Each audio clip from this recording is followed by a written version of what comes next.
Crafty friends, it's Jess from jesscrafts.com, and today I'm here with day 5 of my Ocean Critters series, in which I feature Ocean Critter cards and a chance to win this stamp set called Will You Be Mine by Lawn Fawn. Basically, you just need to comment for your chance to win, but I'll explain some more details at the end of the video. So for today's card, I am working with this older paper Smooches set, and it has a couple of different solid images, and so I thought it would be fun to do this sort of like ink spray technique because the solid images would resist. In retrospect, you probably could just do the distress spray technique and then stamp over it, or save yourself probably a lot more trouble and just stamp these guys separately and then fussy cut them and put them over it, or there's matching dies, and of course you could do this with a bunch of other stamp sets. But I thought, oh well, resist embossing, this will be fun. This card almost never saw the light of day. Like, it was actually really frustrating to make and didn't turn out perfectly the way that I wanted it, but it turned out well enough. I'm sure somebody will love it and appreciate it, especially because it has that fun technique at the end. But I think that there are easier ways to do this. So I thought to emboss it. I took my Misty, I stamped it a bunch of times because it's a solid image, so it's really difficult to stamp perfectly. Also, it's on watercolor paper. This is the Tim Holtz Distress watercolor cardstock, and so watercolor paper being a little lumpy makes the stamping even a little bit harder. So I stamped it feeling like, okay, it's pretty solid, added the embossing powder, and this is my second time even starting this card, and there were still areas that weren't perfectly embossed. And if you could find your Versamark pen or marker, you could just take your Versamark marker, color in the areas that didn't get embossed, and add more embossing powder. However, I could not find my Versamark marker or any embossing pen. There's, a variety of them out there. I think the Perfect Pearl pens are actually similar, which maybe I could have found that. Anyway, couldn't find it, but I did find from Ranger this embossing dauber. And it gives a little bit more of a wet effect, and I found that it embossed these solid images better than using a Versamark pad, which is a little bit drier. So once you spread this dauber on the stamp, it just gives a better, thicker coverage. And so it worked out well for this. So then, since I'm using my Misty, I can stamp right back on top of it and put more embossing powder on and try to fix this. So again, there's a variety of fixes for the problem, but that's what worked for me and what I had on hand.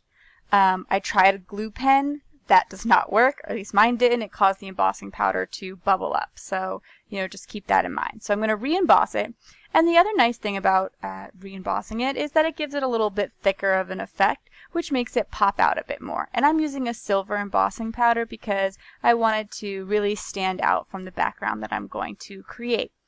So I'll stamp another octopus and a sentiment. Again, I was stamping with that embossing dauber instead of the Versamark ink because I found that it was giving a little better coverage. But this silver embossing powder, even though I use my embossing powder bag that, supposed to make sure embossing doesn't stick where you want it, I felt like there were still some areas where it got that I didn't want. And then there's also that powder kind of left over. So I have a big paintbrush from the dollar store that I use to just kind of sweep away the surface, and a Tombow sand eraser.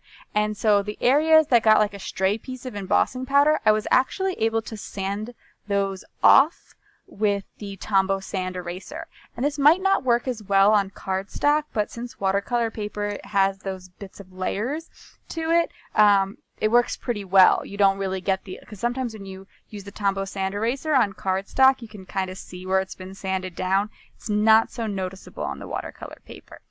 So what I want to do is put down a little blob of Distress Reinkers and then spray it out with a straw. However, I realized that if I do this, it's going to color the eyes of the octopuses, and I didn't really want that. So I thought, I could cover them with glossy accents because glossy accents will resist the same way embossing powder resists, which, that would definitely work if you completely cover the eyes. One of the eyes of the octopus did not get completely covered with the glossy accents, and so it becomes a problem a little bit later on in the card. which is why I kind of recommend in retrospect doing this like splatter technique and then just putting your images over it. I feel like that would be a lot easier. But it does give a slightly different effect for sure. So I have my Distress Reinkers, 3 different colors, Mermaid Lagoon, Peacock Feathers, and Cracked Pistachio. I dropped a little bit of the ink towards the edges of the image, and I am taking a regular old drinking straw. I'm using a straight straw. I feel like if you only had bendy straws, you'd probably be fine too. And I'm just blowing on the ink to cause it to spread across the paper. Because this is watercolor ink, it's going to soak up a good amount of the ink. If you tried this on cardstock, I think that it might react a little bit differently, but I think it could work. So I encourage you to give it a try if that's all you have, or if you don't have the watercolor paper you'd like to use. But I wanted to share some things that I figured out as I was doing this. So I decided to put my card base here on a piece of plastic so that all of it wouldn't absorb into my grid paper underneath. But then the ink is getting onto the piece of plastic, and I keep turning my piece of paper and I'm putting it in the ink. This is problematic because the ink is going to absorb through the backside of the paper as well. And then you're going to be able to see that color because it's such an intense ink and so much ink, you really see it through the paper even though it's just being applied to the backside. And so then later on I had to trim up my paper to trim away those areas that got ink that I didn't want to have ink. So my suggestion would be, if you get a little bit of ink sprayed off of your cardstock base, which you probably will, to clean it up right away, or maybe try putting a paper towel down underneath. I don't know for sure if that would work. I think it would probably help because it would absorb right into the paper towel, and then you could just move the paper towel around instead of moving your sheet around on the base. But yeah, just keep that in mind. Something that you might need to problem solve a little bit better for over time. So once I had sprayed all around the octopus, I wanted to heat it. Now you can run into a little bit of trouble with using heat to dry an area that's already embossed because you could remelt the embossing powder. So that's something to keep in mind. You don't want to apply too much heat. You're better off trying to give it the time to air dry. That will take a little bit of time because this ink is so intense. And your octopus is going to, or whatever your embossed image is going to have some of the ink on top of it and needs to be cleared away. Simply dabbing it with a paper towel won't work. You need some moisture. So either a damp paper towel, or in this case I believe I used a baby wipe, but it might just be a damp paper towel. Either way, it will lift some of the color around your octopus because it is Distress ink and it will react to that, so it might lighten up the area around your octopus, but you do want your octopus to be nice and clean, or your embossed image to be nice and clean, and so that it really stands out from the back.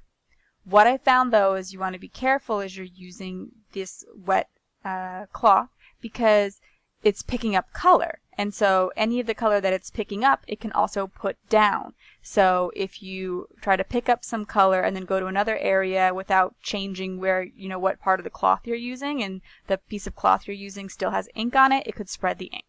So again, this is why this card was a little bit frustrating. I didn't quite master the technique, and I have used this technique before to greater effect, so I don't know what was quite going on with me this particular day, but maybe it was just with the added embossing, not sure, because I have done in the past where I've done the spray and then added the embossing. That might be the key, might be a little bit easier. And so again, I'm going to try to clean off my octopuses. I'm going to continue to do it till I have the whole card, and as mentioned before, I did want to cut off some areas where the ink had leaked through the bottom and caused odd splotches, because I mostly just want you to see the ink splatter technique. I want the person who receives the card to not realize the 5-10 different mistakes that I made as I did this. And as you can see, with the octopus in the dark blue ink, there's a little bit of ink around the eye because I did not apply the glossy accents perfectly, and I'm going to solve that problem by adding googly eyes instead. So I have a whole bunch of different sizes of wiggle eyes, googly eyes, whatever you call them, in my stash. I just like to have a bunch of different sizes so that I'll have the perfect size for any critter. And it can be really fun to add 2 different sizes and make them look a little more fun and cartoony, but in this instance I just chose to use the same size. And they obviously add a fair amount of dimension, and because there's already glossy accents underneath, they're even more popped up, so this might be one that might need a little extra postage or be better off hand delivered. Or you could just not make the mistake, and then you wouldn't have that problem, but you would still have to deal with the dimension of the eyes. So that is it for my card today. If you like this video, please give it a thumbs up, but there's also a giveaway involved. You can leave a comment on this video or any video in the Ocean Critter series this week. Leave a comment by Sunday. The more comments you leave, like the more videos you respond to, the better your chance to win. It's open worldwide. And if you're watching this video, that probably means that you like critters a little bit in your crafting, or a lot like me. And I encourage you to join our critter-loving paper crafters and card makers group on Facebook. A lot of people have already joined, and it's nice to see some new faces and get some more inspiration. And of course, I would love it if you would follow me on social media or subscribe to my channel. And all of those links will be in the video description, as well as links to the products that I used in this video. I did put a little bit of silver cardstock around it, and I had to make a custom base because I trimmed up that card back so much. And you will see on screen 2 more videos or playlists for you to check out. Thanks for watching. Bye.